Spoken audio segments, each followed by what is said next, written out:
We've all been there, feeling stuck in the grind, chasing that freedom we're aching to find. But what if the answer was clearer than you knew? With numbers and strategy, we'll walk you through. No more shame, no fear inside. Welcome to Fearlessly Debt Free. I'm Lisa-Marie Hintze, and today I'm so excited to talk with you about something that has been in my life for a very, very long time. The thing that we're going to talk about is really, really powerful, and it's about building wealth over time. So this concept is so amazing that when you hear it, or maybe you've never heard it before, or you hear it again, or you're reminded of it, it could bring great wealth into your life and into your world. The concept is all about compound interest. So maybe you've heard that before, or maybe you've heard the phrases about compound interest being the eighth wonder of the world. I don't know. But the reason that people say that it's the eighth wonder of the world, it's because it's one of the easiest principles to understand when it comes to growing your wealth. Something happens when the money continues to grow over time, and that's the key word. It starts working for you, and the earlier that you start, the more powerful that money becomes. And I personally have learned this many years ago and been thankful that we've had a family that's been in finance for many years. So over those years, we've been able to do so many great things, not only with our personal situation, but also with our children. And the message that I want you to hear loud and clear when it comes to compound interest is it's not too late. So sit back, listen up. With the kids being with us for many, many years, we've had the education of knowing this information so that we could pay for educations, we could pay for weddings and not have to worry about any debt afterwards. So we're really thankful for that, and we're really grateful to watch them now take it to the next level where they're growing their own families and seeing them do the same thing with their kids. It's really heartwarming. So that again is the reason that I want to have this talk, and it's because yes, for our generations, but also for ourselves, there's such a broad spectrum there. We want you to know this information so that you can share it with other people that you know in your life. Today, we're going to walk through 3 different things together. First, we'll talk about something that's called the Rule of 72. And again, that may be a foreign concept to you, or it may not be. Maybe you're very familiar. That is one of the easiest ways to find out how your money doubles. The second, we'll look into a well-known illustration of 2 people. One starts early and one waits, and what that might look like. And third, we'll talk about how to select a financial advisor or somebody in your life that can help you walk down that path. And I'll say this disclaimer again later. I'm not a financial advisor. I'm not licensed in that world. I do know some information when it comes to my experiences and the things that I've studied years ago. But to know that there are people in your life, or maybe that you could be introduced to, that can help you down that path is really powerful. And then there are some other things to go along with that advisor as well that you should always think about, and we'll talk about that. Because of course, it's about not only hearing something, but about putting it into action, and that's what we want to do. Okay, so are you ready? Knowledge is power, right? So get ready for this. Understanding these 3 simple things that we'll talk about hopefully will take you to the next level, and that's always the goal. Let's begin with the Rule of 72. It tells you approximately how long it will take to double your money. Here's how it works. The Rule of 72, you take the number 72 and you divide the interest rate by that number, the rate that you're earning. So it could be 2%, 10%, somewhere in the middle, whatever the percentage is. So in this case, we're going to use 8%. The answer tells you how many years it will take for your money to double. So with that example, if you do take 8% interest on your money, you divide the 72 by 8, and that comes out to 9. Everybody with me? You got it? That means that your money would roughly double every 9 years. So let's make it real for a moment. Let's think about it this way. If you invested $10,000 one time and you earned about 8% interest, in about 9 years, that 10,000 would become, and we all say, 20,000, right? So $20,000. 9 years later, it will double again to 40,000. 9 years later, it will double again to about 80,000, and it keeps going and going as long as the numbers are working and you're still here to enjoy it. This is the power of compounding. It's not just the growth, it's the growth on top of growth, on top of growth, on top of growth, etc. And the most powerful ingredient in this whole entire process is not the amount of money, actually, it's the time. Big alarm should be going off right now. It's the time that it takes to grow. The financial people are using this illustration in a big way because it's so powerful and it's so easy to explain it this way. But this is the example of two individuals. We'll call them Jordan and Alex. We'll start with Alex. Alex begins to invest early. So there's the early investor and the let's wait a little while. Alex begins to invest early. Imagine that they start their investment at 17 years old. They do $2,000 a year. So every year, $2,000 goes into that account, and they do it for 7 years. So at age 23, they've invested $14,000. So again, 17 to 23, they put the money in, $2,000 a year. After those 7 years and they stop, they don't touch it anymore. That's it. It's just running in the background. Pretend you don't have it. It's back there. It's for my retirement. No more contributions. You're done. The total invested is $14,000 again, so just keep that number in mind. And then Alex simply lets that money grow and grow and grow. Now, Jordan, on the other hand, takes a very different path. Maybe there's some partying, there's some travel in the world. Who knows what Jordan is doing? But Jordan decides to enjoy that life to the point where they say, okay, this is great. I'm going to invest and I'm going to start when I'm 24 years old. So Jordan did his thing, invested at 24 years old. So at that time, Jordan invests $2,000 per year. But the only difference is Jordan invests up until 65. So that's 41 years of $2,000 investments. The investments are $82,000. So hopefully you're tracking with me. The shocker of the two stories, Alex and Jordan, is Alex only invested $14,000. Jordan invested $82,000. The 65-year-old bank account, or 65 years old, you're now at that age, looking at the bank account, the retirement amount is almost the same. So don't you agree that you'd rather invest $14,000 for that retirement as opposed to $82,000 for that retirement? And the little chart that I have is sometimes close to $1 million that you're looking at, but the difference is how much money you're investing. And the key, again, is time, right? Alex's money had decades to compound, and Jordan's money had fewer years to do that multiplication. This example shows us something that's important, that when we think about starting early, and again, maybe it's you, maybe it's not you, maybe it's somebody that you know, maybe it's people in your life. Yes, do we want to invest at no matter what age? Absolutely. But knowing that these numbers make a considerable difference, don't you agree that you should start early? I think so too. So starting early is that powerful financial decision that you can do yourself or share with others. I have a great chart. Like I said, it's really cool, and I'm going to post it after we're done here. At this point, people might be asking, yeah, that's great, but 8%, like where are you going to get 8%? It's a very fair question, and you might be asking, where would somebody be able to find it? Where are the returns like that? 8% is often used in this case as a long-term historical average for diversified stock investments. So over time, you look at our stock market and you step away from it because you agree that every day the stock market goes up and down, but you pull back and you pan back over time, it continues to grow. Do we have some dips? Absolutely. But on the grand scheme, the average of 8% is about where we talk about this example. Over those long periods, market goes up, it goes down, the returns are generally in that percentage.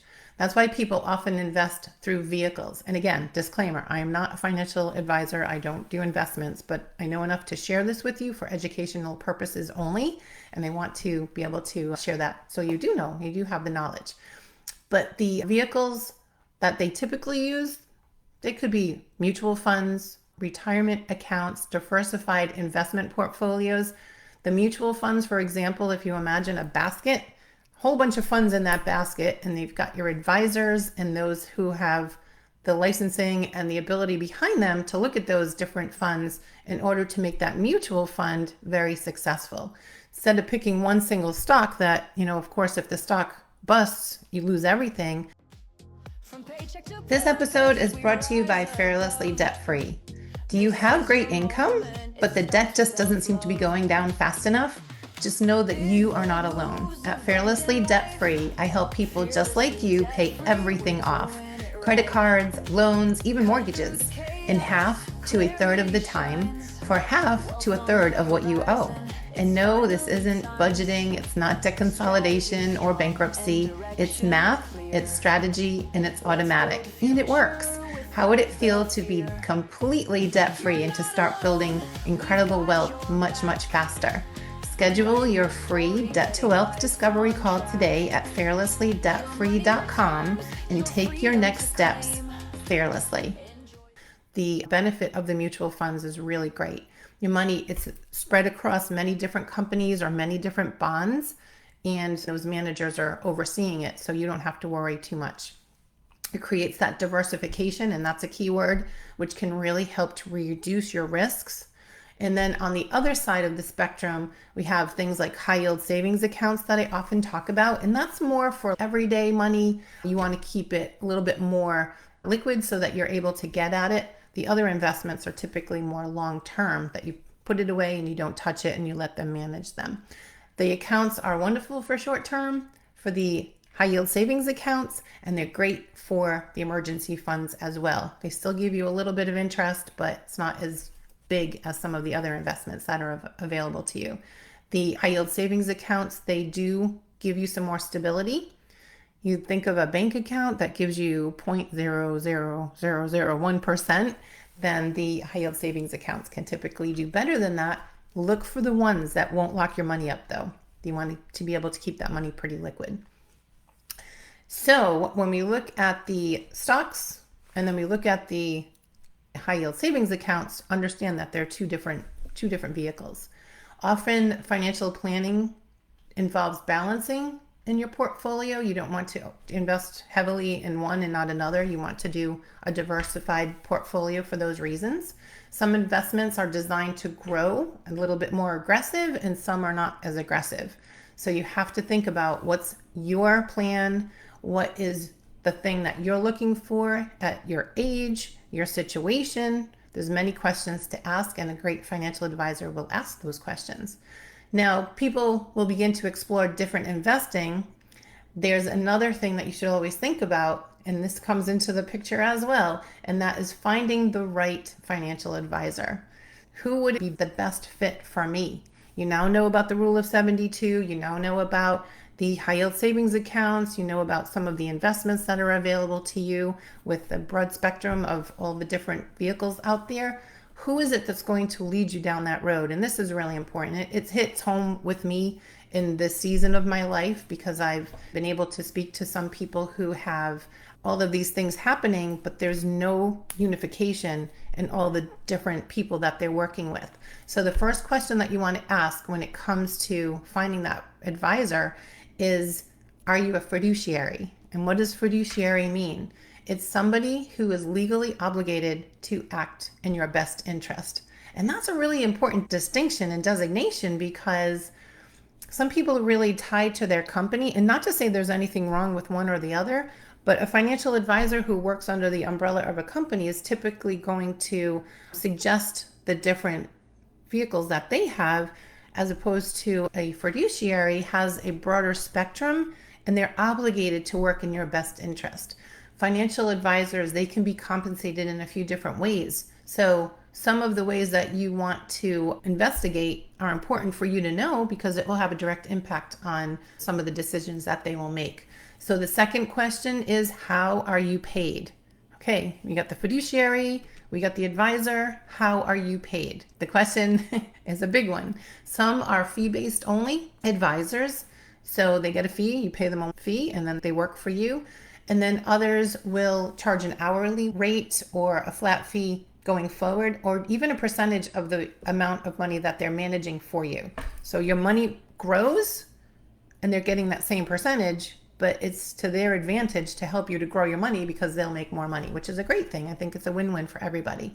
Others may work on commissions, meaning they'll earn the money when certain financial products are offered or purchased, or when money is moved. So that's another way that they're being paid.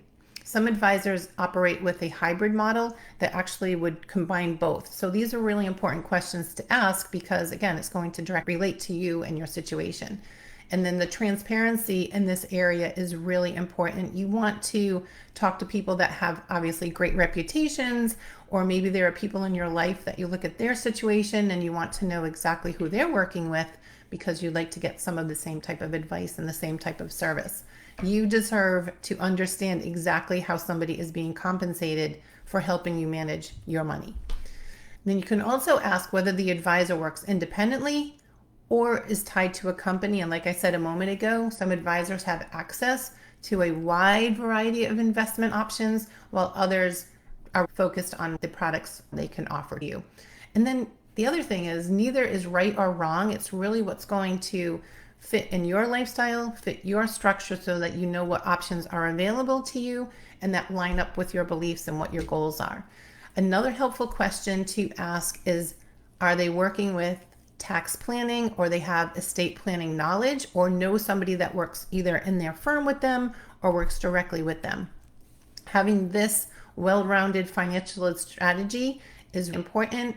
The considerations come in when you're thinking about your taxes or your trust or protecting your assets, either for yourself, keeping away from maybe creditors or liens or things like that, or for future generations. And when you have the trust that come along with your portfolio, you can direct and designate where you want that to go.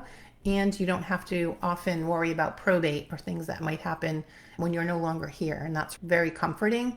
You are in control even when you're not here, when you work with those who have the knowledge of the trusts. Some advisors, they actually will hold the credentials to be a certified financial planner that might have the umbrella of the CPAs or the trusts or the different vehicles that are available and the different individuals that are available to offer those services to you, so that you know that they're working together. They're not from different places, and then there could be conflicts when one professional has one mindset, another professional has a different mindset, and they're not typically on the same page. So that's a great question to ask as well. The key is the coordination. Your financial life, your taxes, your strategy, your long-term planning should all work together. So be sure to ask those questions when you're looking for your financial advisors. I personally have a few that I know and work with. If you needed that recommendation, there's always that too. So before we close today, and I know I've given you a lot of information, I always want to share that quick reminder and that disclaimer that I talked to you about earlier. I'm not a financial advisor, not an accountant or an attorney. I like to share information that can help you and give you the education to prompt you to ask those questions to move forward. My passion, if you all know, is to help people understand their financial picture when it comes to combing through to find out where the debt is, find out where the extra spending is, and to get rid of it and get rid of it fast. Because of course, when you eliminate that debt faster, you can start moving on this path a lot quicker. And even if you do have debt, my recommendation is to take some of the money that you're making each and every week, I talk about 10% often, and to invest it, even if everything else is happening. Yes, do you want to stop the bleeding somewhere else? Absolutely. You can start the habit so that when all this is behind you, you can move forward with building your wealth and building it quickly. And if you're looking for the investment advice or tax planning or legal guidance, there are wonderful conversations to have with licensed professionals in those fields. It's just a matter of finding out who those people that would be best suited for you. Okay, so what I can tell you is this: understanding that concepts like the compounding interest and starting early and surrounding yourself with the right professionals can make extraordinary difference over time. The small decisions that you make today will create incredible opportunities tomorrow. Yes, they will. So the last thing I will tell you is, when it comes to, okay, Lisa, this is great. We talked about the two guys, one's saving now and one's saving later. Where do we find that money? So I'm going to tell you. To start small, we'll start with $1,000 each and every year. If you are going to do a daily contribution toward your $1,000 each and every year, it's only $2.75 a day for 365 days will come to $1,000. If it's weekly, it's $19. And then if it's monthly, it's $83 a month. So that's to come up to $1,000 a year. So when you think about that, you're like, oh man, I could totally swing $2.75 a day for my future or your child's future, or putting that away for the future. Knowing that breaking down those numbers is powerful. The couple of other charts that I will put here are the examples of the two people that started, also the rule of 72, and then where to pull the money from in order to grow your wealth year after year to start that compounding. And the other thing that I didn't even look up but know is that when you put money into an account or into an investment daily or weekly is better because of the fluctuation in the market than dropping a whole lump of money into an investment. Now, if you have a whole lump of money and you don't want to hold it somewhere, then definitely do that. But if you have the opportunity to take, like I said, 10% of every paycheck or every dollar that comes into your life and invest it daily or monthly or weekly, that's going to be more powerful because of the fluctuation of the market. I always want to say thank you for joining me here at Fearlessly Debt Free. And remember, we help you to take big, bold steps and big, bold moves toward your financial freedom that will allow you to live a truly abundant life. Thank you for joining me, and I will see you next time. Bye. Free, we're doing it right. Cutting through the chaos, clarity shines. Wealth on the horizon, it's finally times. Strategy strong and direction clear. Let's build a future without the fear. You're not alone, we've got your back. Rewriting your story, getting life on track. You're